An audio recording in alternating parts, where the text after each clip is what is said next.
Assalamualaikum warahmatullahi wabarakatuh. Alhamdulillah wassalatu wassalamu ala Rasulillah Sayyidina Muhammad bin Abdullah wa ala alihi wa sahbihi ajma'in, amma ba'du.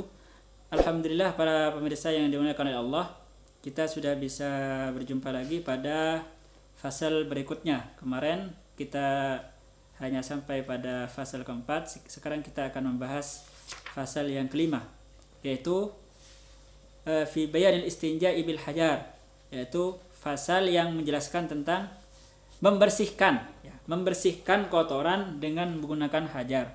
Sebab dalam Islam itu ada dua, versi Syafi'i itu ada dua yang bisa dibuat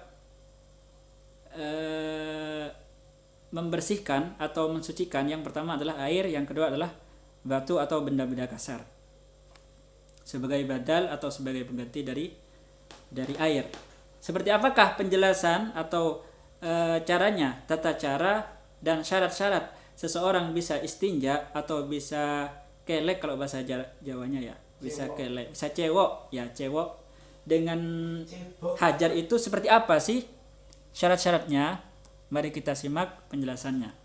Faslun, syurutu iza'il hajari, adapun syarat-syarat batu yang dianggap cukup, thamaniyatun, yaitu ada 8. Adapun syarat-syarat batu yang dianggap cukup untuk dibuat istinja, thamaniyatun, yaitu ada 8. Ada 8 syarat ya, seekor batu. Ada 8 syarat batu yang boleh dibuat istinja, dibuat cewok. Apa saja itu? Yang pertama, ayyaku nabi salasati ahjarin. Yang pertama, batu harus istinja dengan 3 batu ya. Atau 1 batu tapi mempunyai 3 siku. 4 siku, 6 siku enggak apa-apa. Yang penting jangan kurang dari 3. Kenapa harus 3? By the way ya. Kenapa harus 3? Kalau misalnya 2 atau 1 pun, karena 1 batu sudah sangat kasar, batu padang pasir biasanya sangat kasar banget.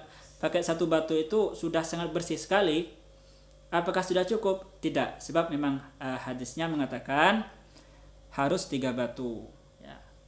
3 salasah ini adalah bahasa yang sorih, nas sorih la yahtamil ila ala ma'nal ghairi, sehingga ulama dalam hal ini menganggap ilatnya adalah ta'abbudi. Kurang dari 3 enggak boleh, kalau lebih silahkan. Itu yang pertama. Yang kedua adalah wa ayyun qiya al mahalla, wa ayyun qiya, dan harus bisa membersihkan apa batu al mahalla pada tempatnya. Artinya pada duburnya atau pada kubulnya. Artinya syarat yang kedua, adanya batu ini harus bisa membersihkan atau membuat tempat najis itu bersih. Misalnya kubul, kalau cowok ya, maka batu ini kalau pas diusapin pucuknya itu bisa bersih. Sebab memang ada yang batu yang enggak bersih. Ada, misalnya batu keramik, itu kan batu. Tapi kalau misalnya sampean usapin, bukan malah tambah bersih, tapi tambah nyumrambah ya, tambah melebar. Itu enggak sah. Itu enggak kayak batu keramik atau kaca gitu yang halus-halus, itu enggak boleh kayak gitu. Jadi syarat yang kedua adalah wa ayyunqiyal mahalla, adanya batu itu harus bisa membersihkan tempat kotoran itu, baik kubul atau dubur. Kemudian syarat batu yang ketiga apa? Wa alla yajiffa. Ini sebenarnya di sini bukan hanya membahas syarat batu aja ya, tapi antara batu dengan tempat najisnya, yaitu dengan kubul dan dubur. Syarat yang ketiga adalah wa alla yajiffa an-najasu atau an-najisu. Syarat yang ketiga adalah adanya najis. Kalau misalnya di dubur berarti nya, kalau misalnya di depan berarti air kencingnya itu tidak boleh basah. Artinya apa? Tidak boleh kering ya, maris. Wa alla yajiffa an-najasu. Adanya najis yang ada di kubul ataupun dubur tidak boleh kering. Memangnya ada yang itu kering atau kencing yang kering? Ada. Memang kalau pas keluar pertama kali itu basah, atau pipis pas keluar pertama kali memang basah, jelas namanya pipis kok enggak basah ya kan, aneh. Atau misalnya itu awalnya pasti basah. Cuman kalau dibiarkan terlalu lama, maka nanti akan mengering, sehingga nanti akan ada hewan-hewan yang sangat imut sekali keluar dari sana, itu bahaya. Jadi caranya sebelum kubul dubur itu kering, disitulah sampean harus istinja. Tuh. Yang keempat adalah wa alla yantaqilah. Adanya najis itu tidak boleh berpindah dari tempatnya, dari sarangnya. Di sini yang saya maksud sarang adalah kubur dan dubur. Kubul dan dubur. Paham kan maksudnya? Kalau kubul itu adalah jalan depan, kalau dubur adalah jalan belakang. Artinya apa? Wa alla yantaqilah. Syarat yang keempat ini adalah najisnya tidak pindah dari tempatnya, tidak hijrah. Ya, soalnya kalau misalnya orang itu terlalu kenyang atau terlalu banyak makan kolak misalnya atau makan santan, biasanya itu kalau dia itu biasanya kotorannya itu hijrah ya kemana-mana, kelontar-kelontar gitu. Nah, ini jangan, kalau sampai terjadi seperti ini maka seorang tidak boleh istinja. Apa itu syarat keempat? Wa alla yantaqilah, najisnya tidak boleh pindah. Apa sih batasan tempat yang najis itu tidak boleh pindah? Misalnya ini adalah dubur ya. Di dubur jalan belakang itu ada yang disebut dengan, entah kalau istilah saya itu adalah bundaran HI. Karena di sana itu memang ada bundar ya, ada bulat gitu, ada yang merah, ada yang hitam, coklat juga ada. Nah, disitulah najis itu tidak boleh keluar dari lingkaran itu. Kalau sampai keluar dari lingkaran itu, maka seorang sudah harus pakai air. Tidak boleh pakai batu. Itu yang dimaksud dengan wa alla yantaqilah. Kemudian syarat yang kelima adalah wa alla yatra'a, tidak boleh ada benda lain alaihi akharu. Tidak boleh ada benda lain yang singgah kepada najis itu. Contoh, misalnya sampean nya itu di sungai ya. Nya di sungai. Karena mungkin terlalu besar nya, akhirnya dari air ketika itu sampai ke dalam air itu memantul, mercik ya, centung gitu. Nah, itu kalau sampai air percikan itu kena ke lubang dubur ya, maka ini sudah dianggap tara'a alaihi syai'un akhar. Ada sesuatu yang singgah kepada tempat najis itu. Maka kalau sudah demikian, dia sudah harus pakai air, istinja harus pakai air, tidak boleh pakai batu. Kemudian syarat selanjutnya yang keenam adalah wa alla yujawiza safhatahu. Adanya najis itu tidak boleh melampaui lempengan-lempengan. Sebab kalau setiap manusia itu pasti punya lempengan ya. Bukan lempengan-lempengan bumi, tapi lempengan dubur. Artinya gini. Misalnya ini dubur ya, dubur. Maka ketika orang itu berdiri, maka lempengannya akan merapat.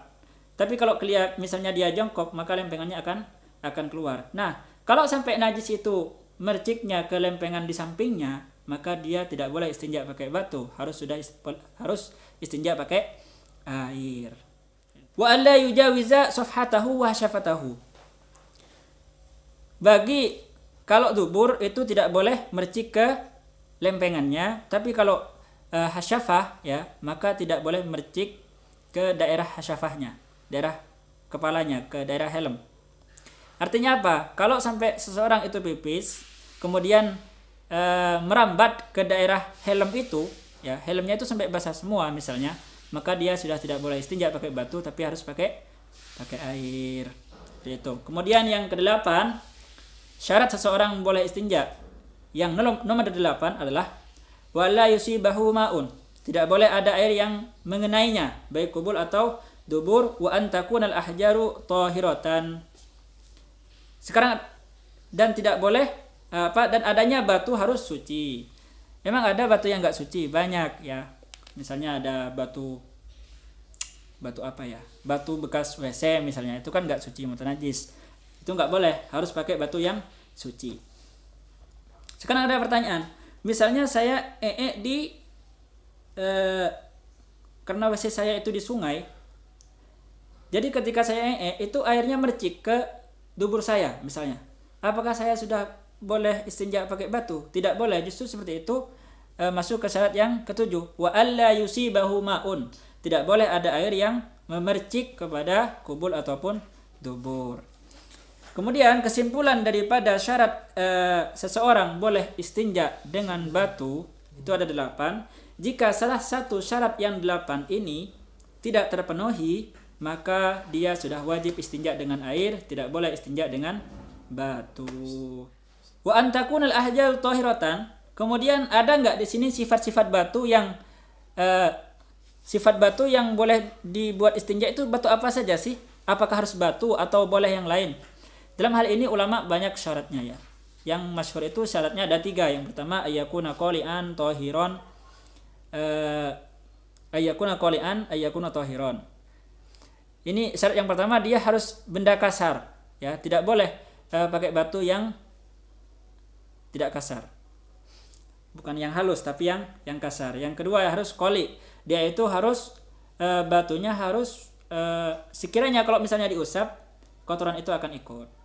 Maka dalam hal ini ulama fikih banyak mengkiaskan segala benda yang kasar, yang padat, ini sudah bisa dibuat istinja. Contohnya seperti tisu, boleh istinja pakai tisu, boleh istinja pakai pakai kreweng ya, atau batu bata atau marmer misalnya, karena orang kaya jadi pakai marmer dia. Yang nggak boleh itu cuma 2. Pertama roti nggak boleh, yang muhtaram ya, yang muhtaram daging, roti, kemudian tulang juga nggak boleh, sebab itu makanan saudara kita, yaitu jin yang ada kata hadis Rasulullah.